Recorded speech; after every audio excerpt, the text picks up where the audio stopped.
Well, there's something else that you told me about over dinner, and that is you're involved in a nonprofit foundation, which is really interesting, which is something that, as I've mentioned, I want to get involved in. But tell me about this foundation and how you are doing with it and why it's important. We started a nonprofit foundation called SIA Projects, and that is Save Iconic Architecture.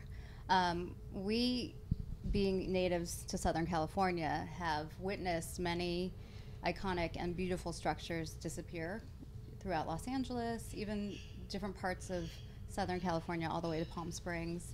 And as voices of the architecture and design community, we definitely can be more involved, and we want to be a voice for our community and other fellow enthusiasts who can make a difference. And we're going to put a spotlight on different properties that are very noteworthy, that have either been forgotten about or are not protected by our cities and should be, and most of all, preserve them. And so we are working on a campaign for a preservation house concept to go viral and get many people of our community involved. Are there any properties offhand you can mention that are in danger right now that that have struck you as something that you need to go after and preserve?